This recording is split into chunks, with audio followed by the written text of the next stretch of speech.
네, PPT 띄워주시면 감사하겠습니다.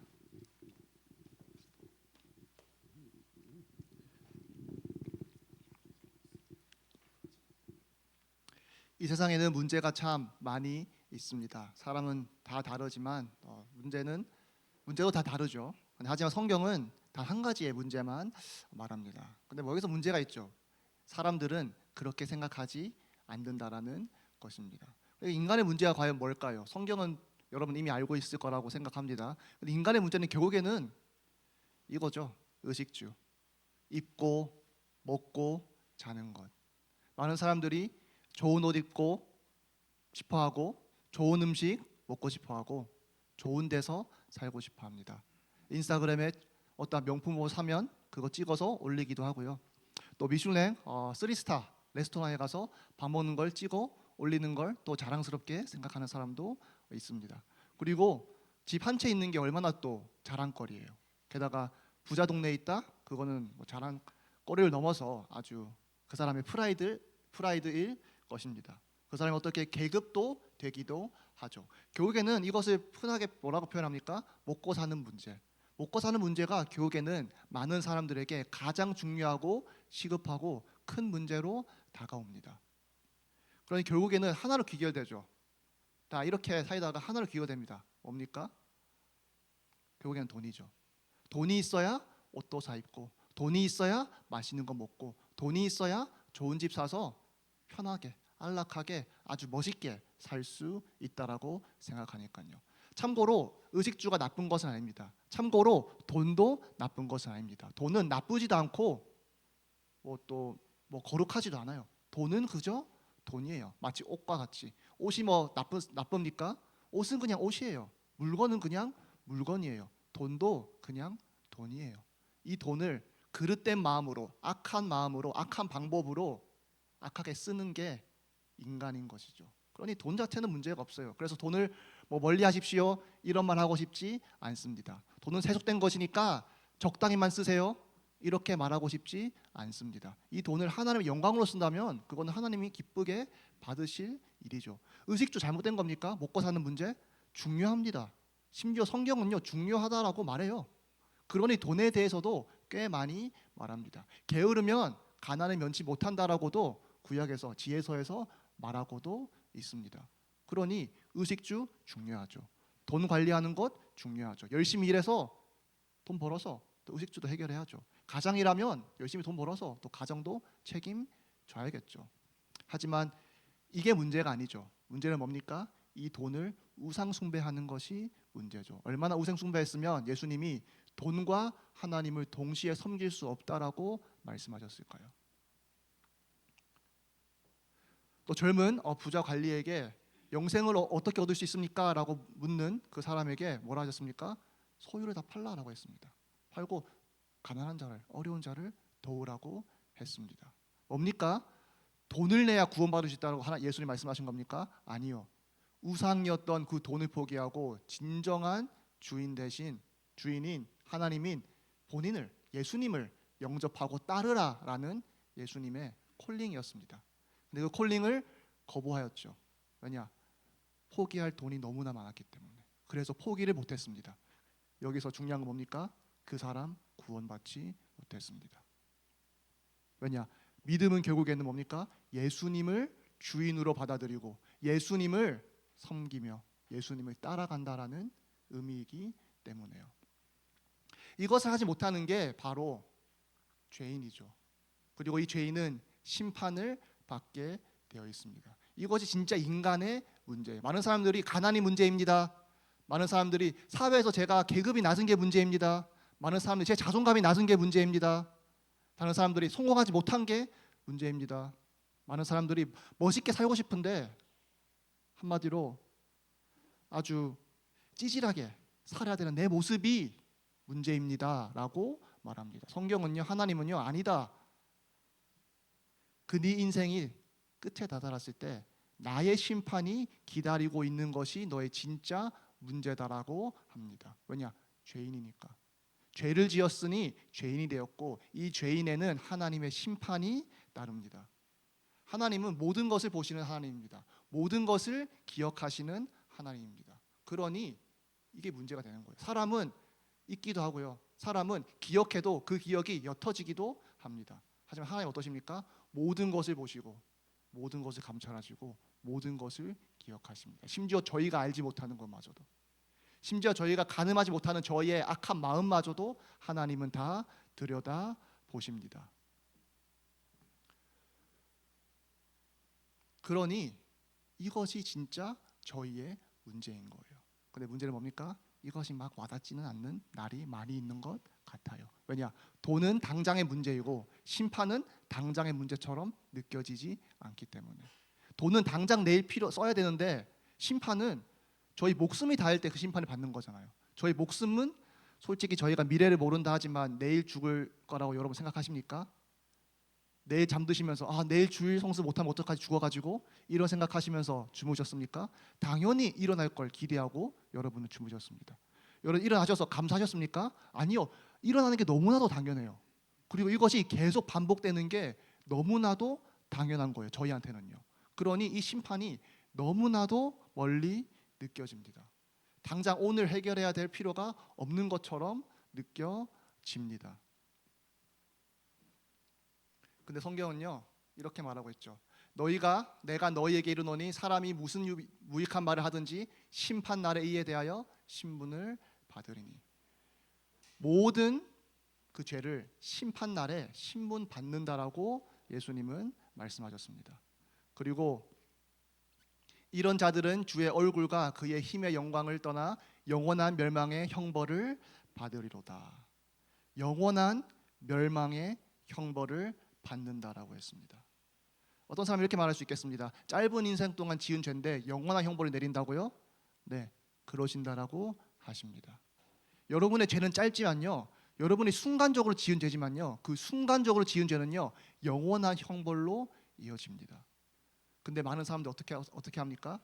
이런 가운데 있는데 또 의식주, 먹고 사는 문제에 평생을 허비하다가 결국에는 하나님의 심판을 받는 날이 오는 사람들이 너무나도 많습니다. 평생 이렇게 살다가 결국에는 이런 날이 온 거예요. 원래 이게 진짜 문제였는데 이것을 고민할 때도 심판이 문제였는데 그것을 모른 채 당장 코앞에 놓인 의식주, 먹고 사는 것, 입고 먹고 마시는 것, 자는 것, 집, 이런 것들에 인생을 허비하다가 결국에는 하나님의 심판을 받은 사람들이 너무나도 역사에 많습니다. 오늘날에도 너무나도 그럴 사람들이 많이 있습니다. 애초에 뭐가 문제라고요? 이게 문제였어요. 하나님의 심판이, 우리가 죄인이라는 것, 하나님 앞에서 떳떳할 수 없는 더러운 죄인이라는 것이 우리의 문제입니다. 그런데 많은 사람들이 이게 문제인 줄 착각하고 의식주의가 문제라고 착각하고 평생을 그 착각 속에 살아가다가 무서운 거는요, 그 착각이 언젠가는 깨어지는 날이 옵니다. 그러니 착각이 길어지면 길어질수록 불리해져요, 인간에게요. 왜냐? 문제는 확실하고 이 문제를 직면하는 날도 확실하기 때문에. 그러니 성경은요, 당장 오늘 내가 잘 사는 것, 당장 나의 자존감이 올라가고 당장 나의 우울이 해결되고 당장 내가 먹고 사는 문제 해결되는 것 말하지 않습니다. 그거는 저희가 알아서 할 일이고요, 또 하나님이 또 주관하시는 일입니다. 공중에 나는 새도 먹이시는 하나님이십니다. 저희를 책임지신다고 하십니다.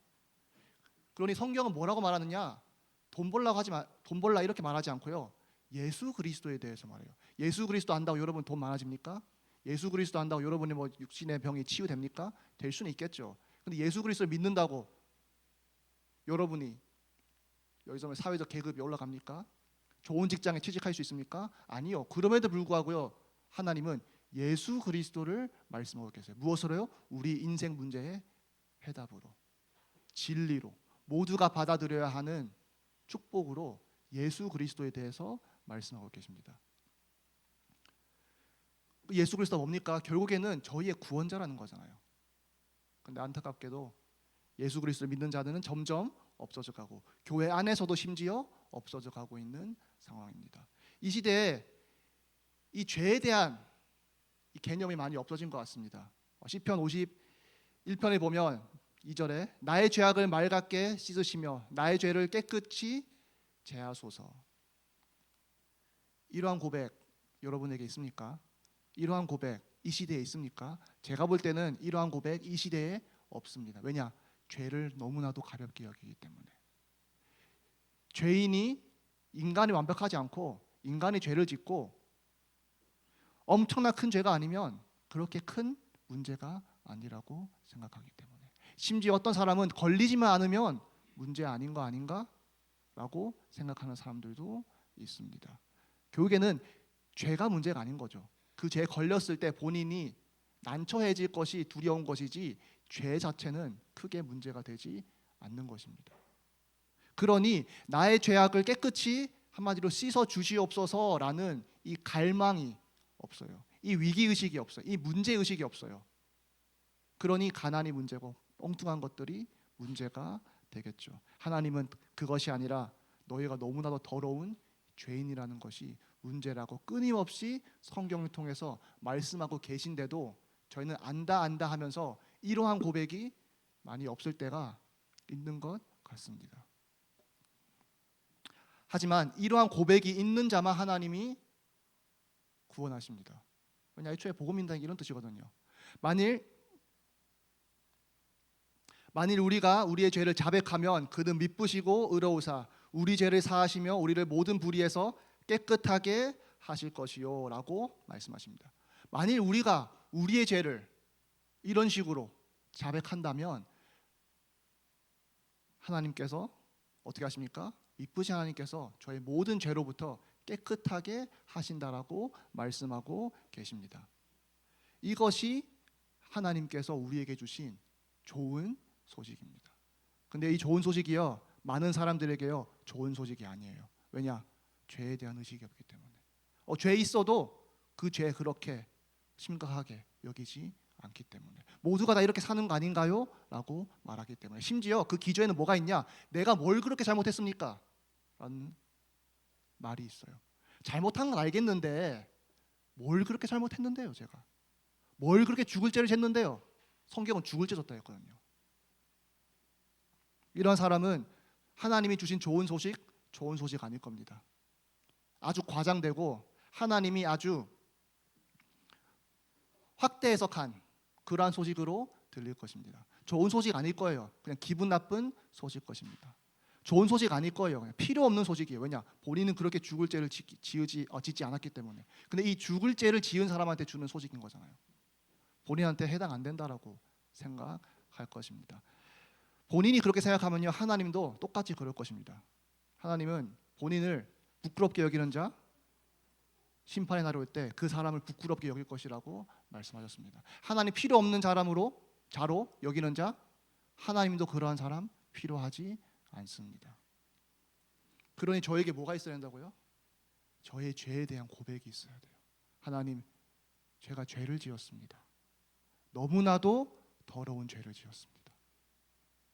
이 죄 내가 감당하지 못하오니 주님께서 제발 저의 더러운 죄를 깨끗이 씻어주시옵소서라는 이 간구가 있어야 돼요. 유다가 본인은 결국 자살했잖아요. 유다는요 정상적인 사람이었어요. 그 순간에는요. 유다가 한 짓은 정상적인 거 아니었죠. 근데 죄인이라는 거 보면 죄인이 죄인한 거죠. 근데 그 죄를 지었을 때요, 유다의 반응은요 너무나도 정상적이에요. 너무나도 건강한 반응이었어요. 왜입니까? 유다가 죄를 지었고 이 죄의 무게를 본인이 이기지 못했어요. 유다가 죄를 지은다며 진짜 내가 죄를 지었구나라는 것이 느껴졌어요. 유다가 죄를 지은 다음에요, 이 정도는 다 짓지, 이게 아니라요, 와, 내가 진짜 죽어야 하는 완전 벌레와 같은 사람이구나라는 것이 느껴졌어요. 근데 안타까운 것은 그러한 걸 느껴지면 예수 그리스도께로 가야 되는데 차마 본인이 판 예수 그리스도에 가지 못해서 그 죄를 견디지 못해서 본인이 결국에는 스스로 목숨을 끊었죠. 오늘날에는요, 이 유다보다 더 비정상적인 사람들이 많이 있는 것 같습니다. 죄를 지어놓고 죄의 무게를 알지도 못해요. 죄를 지어놓고 그 죄가 엄청 더럽다라는 것 인지하지 못해요. 죄를 지어놓고 적반하장으로 예수 그리스도 용서 필요 없다라고 말하는 사람들이 너무나도 많이 있습니다. 세상에 그런 거는요 저희 알 바 아니고요. 교회는요 중요한 건 여러분이죠. 제 자신이죠. 나는 과연 나의 죄를 알고 있는가? 나는 과연 하나님께 주신 은혜를 진정으로 알고 있는가? 죄의 크기가 작으면 작을수록 예수 그리스도의 복음은요 별 볼 일 없는 복음으로 변할 것입니다. 죄의 크기가 작으면 작을수록요 여러분한테는요 하나님 별거 아닌 구원을 주신 하나님이 돼버려요. 죄 크기가 작잖아요. 이 죄 문제를 해결하신 그리스도인데 죄가 별거 아니면 예수 그리스도도 별거 아닙니다. 그러니 이 죄의 문제를 하나님 말씀하신 대로 그 볼 줄 아는 자만이 진정으로 하나님이 주신 그 구원의 은혜에 감사할 줄로 믿습니다. 그러니 저는 예수님이 주신 은혜 저는 더 거슬러 올라간다고 생각하는 사람입니다. 어디까지로요? 나의 죄, 나의 더러운 죄, 내가 해결할 수 없는 진짜 역겨운 죄, 그러한 역겨운 죄를 지은 나. 이게 보여야 진정으로 복음이 필요한 사람이 될 것입니다. 이게 보여야 예수 그리스도께 나의 죄악을 제발 깨끗이 씻어 주시옵소서라는 고백이 나올 것입니다. 그래서 저는 저희 학생부 모든 학생들이 정말 여러분들이 얼마나 더러운 죄인임을 알았으면 하는 마음이 있습니다. 여러분의 죄가 얼마나 하나님 보시기에 또 저희가 그 죄를 진정으로 볼 수 있다면 얼마나 역겨운 죄인지 여러분이 알았으면 좋겠어요. 세상은 반대로 얘기합니다. 여러분 좋은 사람이다. 포텐셜이 아주 뛰어난 사람이다. 아니요. 성경 반대로 얘기해요. 진짜 더러운 존재다. 너희들은 그냥 답이 없는 존재다.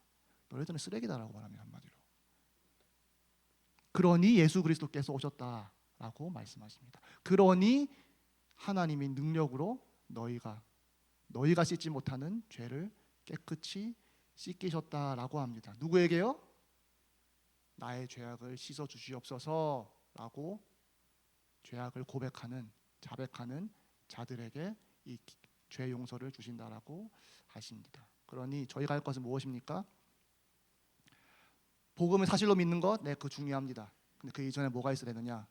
나의 죄를 내가 알고 이 죄의 더러움을 다는 아니지만 그래도 알고 이 더러움을 씻어줄 수 있는 유일한 분이신 예수 그리스도께 이 죄의 자백이 있는 저희가 되었으면 좋겠습니다. 그러면 말씀대로 자백하는 자 어떻게 하신다 했습니까? 깨끗하게 하실 것이요 라고 하셨습니다. 그러니 이 깨끗함을 받는 저희 되었으면 좋겠습니다. 기도드리겠습니다. 아버지 감사합니다. 저희가 완전히 더러운 죄인임을 역겨운 죄인임을 고백합니다. 저희가 죄를 지어놓고서도 죄인인지도 몰랐을 때, 또 죄인인 거 알았어도 죽을 죄를 지었음을 몰랐을 때 복음을 통하여서 저희가 하나님 앞에서 씻을 수 없는 더러운 죄를 지었음을 알려주심을 감사드립니다. 저희가 이 사실을 인정하고 믿사오니 예수 그리스도께서 보혈로 저희 더러운 죄를 깨끗이 씻어 주시옵소서. 주 예수 그리스도의 이름으로 기도드렸습니다.